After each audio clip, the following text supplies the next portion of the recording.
As-tu déjà vu l'autre côté de la Lune? Bien sûr que non, mais tu l'as peut-être déjà vu en photo. Dans ce cas, t'es-tu déjà demandé pourquoi ces deux faces ont l'air si différentes? Eh bien, tu vas le découvrir. Beaucoup de gens pensent que si nous ne pouvons pas voir l'autre côté de la Lune, c'est parce qu'elle ne tourne pas autour de son axe. Mais ce n'est pas vrai. La Lune tourne bel et bien. Elle le fait simplement au même rythme que son mouvement orbital. C'est un cas particulier de rotation synchrone. La première fois que nous avons vu la face cachée, c'était seulement en 1959, grâce aux missions soviétiques Luna et plus tard au programme américain Apollo. Lorsque Luna 3 et d'autres vaisseaux spatiaux ont transmis les premières images du côté opposé de la Lune, ils ont révélé un hémisphère beaucoup plus cratérisé qui ressemblait davantage à Mercure ou à Callisto, la Lune de Jupiter. C'était complètement différent de ce à quoi l'on croyait jusqu'ici. Et c'est à ce moment-là que nous avons découvert à quel point l'autre côté est vraiment étrange. Sérieusement, regarde ça! La face visible peut se vanter d'avoir une croûte plus fine et plus lisse. Ces magnifiques taches sombres sont appelées mers lunaires. Ce sont les derniers vestiges d'anciennes coulées de lave. Et quand on dit anciennes, on parle de plus de 3 milliards d'années. À l'inverse, la croûte de la face cachée est plus épaisse et les cratères sont plus marqués. Les coulées de lave n'ont presque pas eu d'effet sur ces cratères d'impact. Elle est également dépourvue de toute mer de grande taille. La face cachée ressemble à du fromage blanc séché. Et honnêtement, tu ne trouves pas toi aussi que la face visible est bien plus jolie? Donne-nous ton avis dans les commentaires. Donc, il y a à peine 50 ans, nous avons appris pour la première fois l'existence de ces différences apparentes. Mais les scientifiques ont ensuite découvert quelque chose d'étrange. Les deux côtés diffèrent jusque dans leur composition géochimique. Et pas seulement dans ce domaine. Notre côté est plus fin que le côté opposé de plusieurs kilomètres. Mais d'où proviennent ces différences considérables sur une simple boule de roche flottante? Pour les scientifiques, c'était un mystère. Ils se sont mis à formuler de nombreuses théories. La théorie de la Lune fondue a été prépondérante pendant un moment. Elle indiquait que c'est à cause de la Terre que notre Lune est ainsi. Cela s'est produit il y a plusieurs milliards d'années. La Lune est née à cause d'une collision. Un jour, un objet de la taille de Mars s'est écrasé sur la Terre. À ce moment-là, un morceau s'en est détaché qui est devenu plus tard la Lune. Cependant, ce morceau était environ 15 fois plus proche de la Terre qu'il ne l'est maintenant. Certains artistes ont créé des images de la soi-disant Lune primitive. Contrairement à notre mignonne petite boule blanche, la Lune primitive avait un aspect étrange de boule écarlate bouillonnante. Ce morceau ne nous a pas quittés après la séparation. Il est entré en rotation synchrone avec nous très peu de temps après. Après la collision, la Terre était encore un enfer incandescent, plein de feu et de lave. Elle bouillait à une température de 2500 degrés Celsius. Et comme la Lune a toujours été tournée vers nous d'un côté, ce côté un peu fondu, cela expliquerait pourquoi la surface de la Lune, ce qu'on appelle le manteau, est plus mince sur le côté proche que sur le côté opposé. Pendant l'ébullition de la Terre, certains éléments se sont évaporés de celle-ci. Ils se sont ensuite déposés sur la Lune. Cela expliquerait la différence de composition géochimique entre les deux faces. Mais il y avait une faille dans la théorie. D'où venaient les éléments chimiques rares et étrangers, comme ces isotopes inhabituels de phosphore, de potassium et de tungstène? Le côté visible en est rempli. Or, ils n'ont pas pu provenir de la Terre. Il existe aussi d'autres théories. L'une d'entre elles avance qu'au départ, nous avions deux toutes petites lunes. Plus tard, elles auraient fusionné, d'où la différence dans leur composition. Mais cette théorie semble un peu farfelue, sans compter qu'elle comporte une faille. Par exemple, la transition entre les deux faces est beaucoup trop douce. Si notre Lune était issue de la fusion de deux petites lunes, cette transition serait plus abrupte. Les scientifiques étaient donc un peu perdus sur ce point. Mais récemment, ils ont enfin compris ce qui est réellement arrivé à la Lune. Et c'est grâce aux orbiteurs Grail de la NASA qui ont passé plus d'1 an à tournoyer autour de la Lune, à la cartographier et à étudier sa composition. Grâce à ces données, les scientifiques ont créé près de 360 simulations informatiques. Celles-ci ont révélé diverses projections d'impact, d'objets de taille variée, voyageant à des vitesses différentes. Les scientifiques ont comparé les résultats avec notre Lune actuelle. Ils ont essayé de déterminer quelle simulation se rapprochait le plus de l'état actuel de notre satellite. Ainsi, ils ont finalement résolu ce mystère vieux de 50 ans.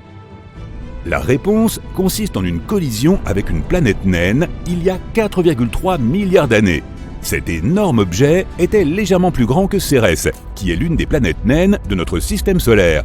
Son diamètre est de 933 km, soit à peu près la taille de la France ou de l'Allemagne. Cet objet massif s'est donc écrasé sur la Lune, quelque part près du pôle Sud. Le choc a été si fort qu'il a changé l'aspect de la Lune pour toujours, laissant derrière lui une traînée de 5600 km. Il te faudrait environ 14 heures en avion pour parcourir cette distance. Ce cratère a recouvert toute la face cachée de la Lune. Il a endommagé son manteau et il a créé ce qu'on appelle le bassin pôle Sud-Aitken. Il s'agit d'un cratère d'impact dont le diamètre est de 2500 km, soit l'équivalent du Royaume-Uni et de l'Allemagne réunis. La formation de ce bassin a été un événement déterminant dans l'histoire de la Lune, et c'est le deuxième plus grand cratère d'impact du système solaire. La collision a également provoqué une puissante onde chaude qui s'est répandue sur la Lune. Cette vague a dispersé les restes de ces minéraux rares et chauds que les scientifiques ont trouvés sur la face visible. C'est ainsi que notre joli côté est devenu le foyer de ce qu'on appelle Procellarum Creep Terrain ou PKT en abrégé. Il s'agit en fait d'une anomalie de composition, une concentration de potassium, de phosphore et d'autres éléments rares comme le thorium. On peut dire que ces minéraux sont un cadeau pour nous de l'espace profond. Quoi qu'il en soit, il y a eu beaucoup de collisions dans l'histoire de la Lune. Toutes n'ont fait que creuser ce cratère déjà grand. C'est pourquoi le manteau du côté visible est devenu de plus en plus mince au fil du temps. De plus, nos minéraux surdoués ont dégagé beaucoup de chaleur. Le manteau a donc fondu un peu plus, et encore plus. Cela a accidentellement provoqué le réveil des volcans lunaires. L'activité volcanique a augmenté sur le côté proche. D'intenses coulées de lave ont rempli les vieux cratères vides, et c'est ainsi qu'est née la magnifique mer lunaire. C'est à peu près comme ça que tout s'est passé. Toutes ces informations ont été obtenues grâce aux chercheurs des universités de Brown, Purdue et Stanford et du JPL de la NASA. La recherche a été publiée dans le Journal of Geophysical Research, Planets. Tu peux donc la lire plus en détail si cela t'intéresse. Il y a encore beaucoup de choses à apprendre sur la Lune. La priorité première est la mission de retour du bassin pôle Sud-Aitken. Les échantillons prélevés là-bas seront utilisés pour déterminer plus précisément l'âge de la Lune, son histoire et la nature de la croûte et du manteau. Une autre cible cruciale est Moscoviense. C'est le nom d'une grande plaine de lave sur la face cachée de la Lune. L'étudier nous aidera à mieux comprendre la différence entre les deux faces et nous dira aussi comment l'autre face s'est formée. Toutes ces connaissances sont importantes pour comprendre l'histoire de la Lune, mais c'est aussi très pratique pour l'exploration spatiale en général. Les scientifiques utilisent la Lune comme point de référence pour déterminer l'âge d'autres planètes et de mondes entiers dans l'espace. La Lune nous aide à déterminer la chronologie du développement de l'ensemble du système solaire. Alors reste à l'écoute pour de nouvelles recherches et découvertes passionnantes. La Lune, un magnifique satellite naturel parcouru de mystérieuses taches sombres. Comme nous ne voyons toujours qu'un seul côté de la Lune, nous sommes habitués à cette image. Il est difficile de l'imaginer sous un autre aspect. Mais avant, c'était différent. Eh oui, c'était vraiment différent. Imagine un peu, un énorme satellite incandescent dans le ciel qui provoque des tsunamis en permanence. Je te propose de remonter très loin dans le passé et de découvrir la Lune telle qu'elle était il y a toutes ces années. La Lune s'est formée il y a environ 4,5 milliards d'années. À cette époque, notre planète bleu-vert était encore un morceau de roche brûlant et incroyablement instable, lancé à fond de train dans l'espace. Nous n'avions pas encore de Lune, et un jour sur notre planète ne durait que 6 heures, ce qui signifie qu'il n'y avait que 3 heures de lumière par jour. Des volcans entraient en éruption un peu partout et tout le temps, libérant des gaz toxiques dans l'air, et des tas de météorites s'écrasaient régulièrement sur la planète. Au même moment, il y a 4,5 milliards d'années, ce qu'on nomme aujourd'hui l'impact géant se serait produit. Les scientifiques, qui sont généralement prudents, parlent de l'hypothèse de l'impact géant. D'après cette hypothèse, un objet de la taille de Mars se serait un beau jour écrasé sur la Terre. Mars est environ 2 fois plus petite que notre planète, donc le choc a été relativement catastrophique mais sans causer de dommages irréparables. Ce puissant impact a arraché une partie des couches supérieures de cet objet, et la Terre en a elle-même pas mal souffert. Le noyau de ce corps spatial a ensuite fusionné avec le noyau de la Terre. Et de nombreux fragments de notre planète se sont envolés dans l'espace. Ainsi, notre Lune a vu le jour, ou, pour le dire d'une manière plus scientifique, le processus de différenciation a commencé. C'est le processus que subissent tous les corps planétaires au début de leur vie. Comme l'impact a produit une chaleur immense, la plupart des gaz et des liquides présents sur les morceaux arrachés de la Terre ont été emportés. Seule une surface de pierre relativement sèche est restée. Donc oui, il y a de l'eau et des gaz sur la Lune, mais en très petite quantité. La gravité de notre planète était suffisamment forte pour que tous ces fragments de roches chaudes restent dans son orbite, et ils se sont progressivement collés les uns aux autres. Les éléments chimiques qu'ils contenaient étaient répartis en couches. Le fer, le plus lourd de tous, s'est enfoncé profondément à l'intérieur, tandis que les éléments les plus légers sont restés à la surface. En peu de temps, une centaine d'années ou moins, l'anneau de vapeur, de poussière et de roches fondues a fusionné. Le plus gros amas, qui possédait la plus forte gravité, ont attiré de plus en plus de particules, créant peu à peu la Lune. Elle ressemblait alors à une boule rougeoyante en ébullition. Malheureusement, le noyau de la Lune naissante était très petit. Il lui manquait du fer ainsi que d'autres éléments lourds pour que notre satellite prenne plus de substance et devienne une planète. Les plus anciennes roches de la Lune se sont probablement formées dans cet océan de magma. Et lorsque la Lune s'est enfin refroidie, elle s'est transformée en une boule blanche, toute propre et parfaitement régulière. Mais elle était encore très différente de ce qu'elle est aujourd'hui. D'abord, notre satellite, immédiatement après sa naissance, se trouvait à une distance de seulement 21 700 km de la Terre. C'est 15 fois plus proche qu'aujourd'hui. Elle se trouve maintenant à environ 383 000 km. Est-ce que tu peux imaginer à quel point la Lune était énorme et lumineuse dans le ciel à l'époque ? Ce devait être à la fois magnifique et terrifiant. Et bien sûr, une telle proximité provoquait des vagues incroyablement grandes dans nos océans. Il y avait régulièrement des tsunamis sur Terre. De plus, la Lune tournait encore très vite. Et elle n'était pas orientée vers la Terre d'un seul côté. Mais en général, la Terre et la Lune avaient un impact positif l'une sur l'autre. Par exemple, c'est grâce à la Lune que notre journée dure 24 heures. À l'heure actuelle, l'axe de la Terre est incliné de 23,5 degrés par rapport au plan de son orbite autour du Soleil. Avant la venue de la Lune, la Terre tournait très rapidement, mais grâce à son satellite, son inclinaison s'est stabilisée, ce qui a donné lieu à une grande variété de climats sur Terre. Mais la gravité de notre planète a aussi pas mal aidé la Lune. Grâce à elle, elle a pu elle aussi ralentir et s'est progressivement éloignée de nous. Au fil des ans, son orbite s'est écartée de notre planète. En même temps, un phénomène nommé verrouillage par effet de marée s'est produit entre la Lune et la Terre. Cela signifie que la période de rotation de la Lune coïncide avec sa période orbitale, ou en d'autres termes, que la Lune tourne sur elle-même aussi vite qu'elle tourne autour de la Terre. C'est pourquoi la Lune est toujours tournée vers notre planète du même côté. Lorsque la Lune s'est éloignée, les marées sur notre planète se sont apaisées. Désormais, l'eau pouvait couler jusqu'aux confins du globe. C'est alors que la vie est apparue sur Terre. Mais revenons à l'évolution de la Lune elle-même. Que s'est-il passé à sa surface après sa formation ?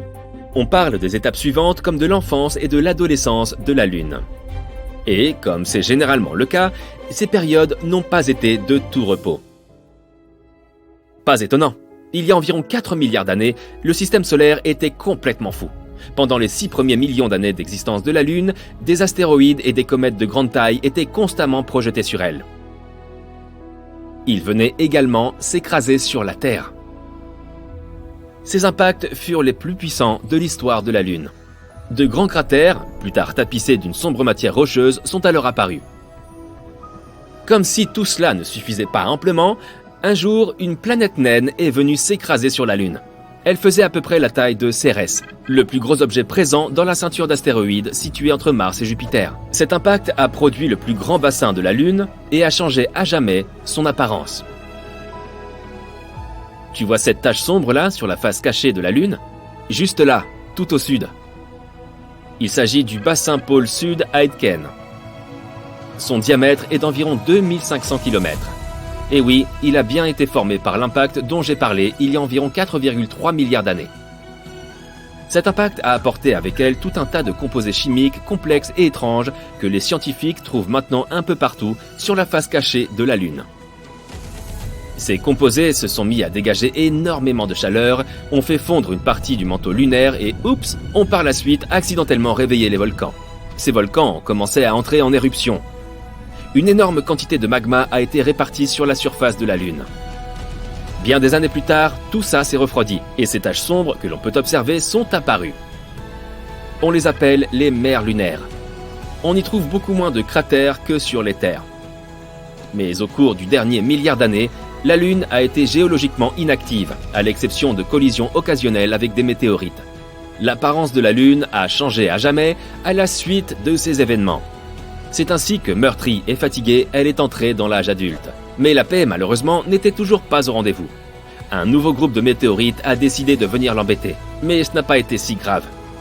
Il y a eu de nombreuses collisions, mais toutes de faible ampleur. Elles ont simplement laissé plusieurs cratères et fosses sur la surface lunaire, et ont peut-être un peu endommagé son manteau. Quelques-unes de ces collisions ont cependant approfondi certains des grands cratères. La croûte de la Lune est devenue de plus en plus fine au fil des ans à cause de cet interminable chaos. Et maintenant, nous appelons cette partie supérieure de la croûte, qui est couverte de cratères, les terres lunaires. Toutes ces zones blanches et lumineuses de la Lune, ce sont les terres par opposition aux mers. Mais finalement, l'univers s'est calmé. Pour l'instant, tout au moins. Et la Lune a commencé à ressembler à ce qu'elle est aujourd'hui. Il y a encore beaucoup de choses que nous ne savons pas sur le satellite naturel de la Terre. Il y a des moments de son histoire que les scientifiques ne peuvent toujours pas expliquer avec précision. Mais ils continuent à étudier notre magnifique satellite. Les données sur la Lune ne sont pas seulement utiles pour elles-mêmes. Elles nous donnent une image plus complète de l'histoire de notre système solaire et de l'espace dans son ensemble. Espérons donc qu'un jour, nous pourrons découvrir tout ce qu'il y a à savoir sur la Lune. Imagine sortir de ta navette spatiale et poser le pied sur la surface de la Lune. Sous tes pieds, le sol est recouvert d'une matière fine qui ressemble à de la poudre. C'est la poussière lunaire. Tu regardes autour de toi et prends une bouffée d'air frais. L'odeur est très différente de celle de l'air sur Terre, mais elle est tout de même agréable. Malheureusement, tout cela est très improbable. Notamment parce que la Lune n'a presque pas d'atmosphère. Le satellite naturel de la Terre est trop petit, moins de 2% de la masse de notre planète. Pour cette raison, son champ magnétique n'est pas assez puissant pour conserver une atmosphère. Même si la Lune en possédait une, les vents solaires la souffleraient immédiatement. Mais si tu pouvais visiter la Lune il y a 3 ou 4 milliards d'années, ce que tu verrais serait très différent. À cette époque, elle disposait très probablement d'une atmosphère. En ce temps-là, notre satellite était parcouru par de puissantes éruptions volcaniques. Des gaz se répandaient sur toute sa surface. Et ça se passait si vite qu'ils n'avaient pas le temps de se répandre dans l'espace. La surface lunaire était alors couverte de bassins, et ceux-ci étaient remplis de basalte volcanique. Imagine ça, d'énormes panaches de magma s'élançant dans les airs, retombant sur le sol en d'immenses coulées de lave. Voilà comment les bassins de basalte sont apparus sur la surface de la Lune.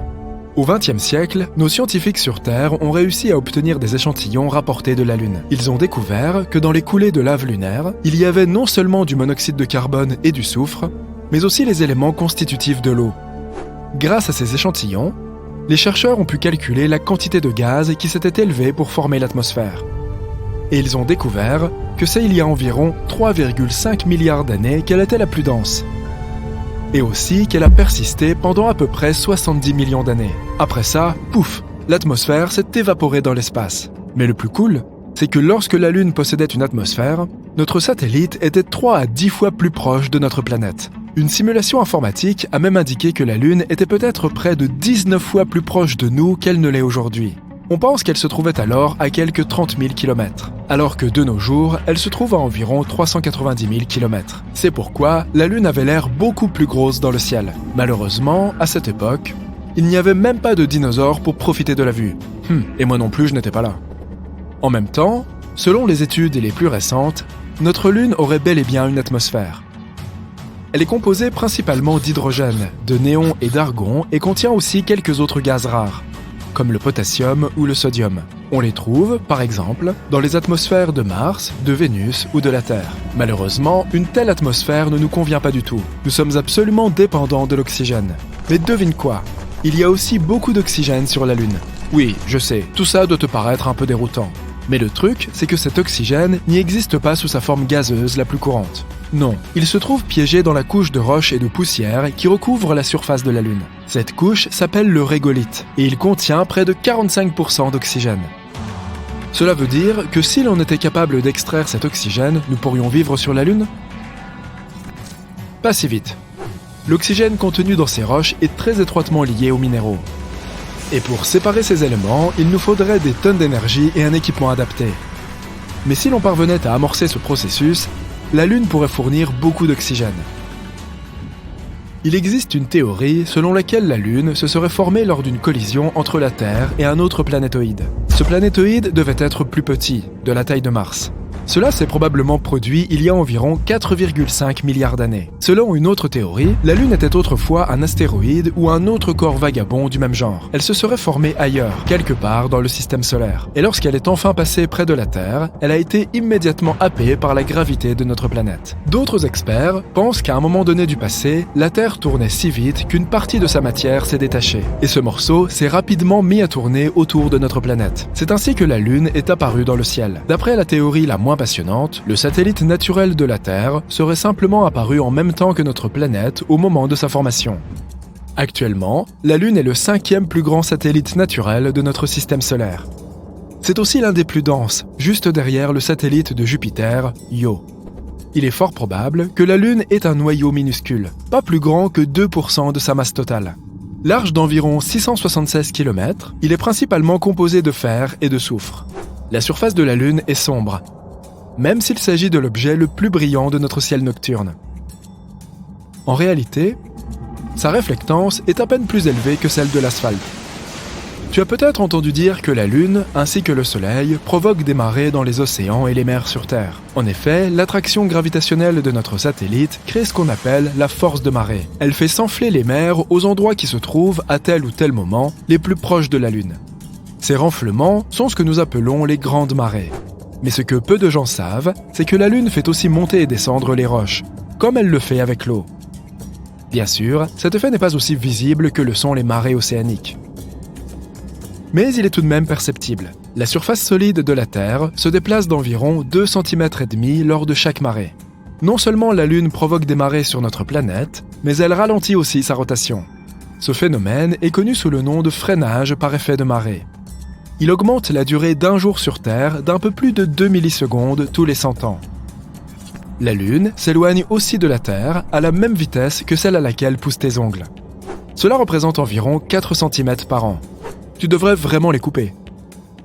Si un jour elle s'éloigne dans l'espace, notre planète connaîtra des temps difficiles. Sans l'attraction stabilisatrice de la gravité lunaire, l'inclinaison de la Terre commencerait à changer de façon spectaculaire. De l'absence totale d'inclinaison, ce qui signifie qu'il n'y aurait pas de saison, à une forte inclinaison, ce qui entraînerait des conditions météorologiques spectaculaires. Comme la Lune n'a pas d'atmosphère, rien ne la protège des températures extrêmes. Il fait incroyablement froid du côté nuit, moins 234 degrés Celsius. Et pendant ce temps, le côté ensoleillé est littéralement en ébullition, avec une température de 121 degrés Celsius. Une autre chose dont la Lune ne peut pas se protéger sans atmosphère, ce sont les météorites. C'est pourquoi la surface du satellite est parsemée de cratères. À titre de comparaison, il y a environ 190 cratères d'impact identifiés sur notre planète. Beaucoup d'entre eux sont aujourd'hui cachés par la végétation ou remplis d'eau. Mais sur la Lune, leur nombre est beaucoup plus important. Il s'élève à plusieurs millions. Et environ 5000 d'entre eux font plus de 20 km de diamètre. La Lune est moins active sur le plan sismique que la Terre. C'est pourquoi ces cratères et autres formations anciennes restent dans le même état pendant des siècles. Mais même si la surface de la Lune est en grande partie inactive, le satellite naturel de la Terre est quand même secoué de tremblements réguliers. Il se déclenche à plusieurs kilomètres de profondeur. Selon une théorie, il pourrait se produire en raison du rétrécissement de la Lune dû au refroidissement de son intérieur. Les scientifiques disent que la Lune est devenue plus petite d'environ 45 mètres en quelques centaines de millions d'années. Mais comment l'expliquer ? Imagine un raisin qui se transforme en raisin sec. Il se ride tout en rétrécissant. Voilà exactement ce qui arrive à la Lune. Elle rétrécit et se froisse. Mais contrairement au raisin, la peau de la Lune n'est pas souple. Sa surface est dure et cassante. Donc, à mesure que la Lune rapetisse, sa croûte se fissure et se brise. Ces diverses parties se chevauchent.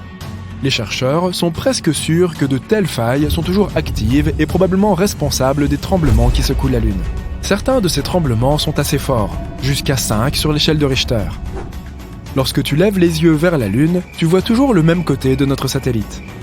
Tout comme notre planète, la Lune tourne autour de son axe. Mais cette rotation dure environ 27 jours. Et c'est exactement ce qu'il faut de temps à la Lune pour tourner autour de la Terre. Ce phénomène s'appelle le verrouillage par effet de marée.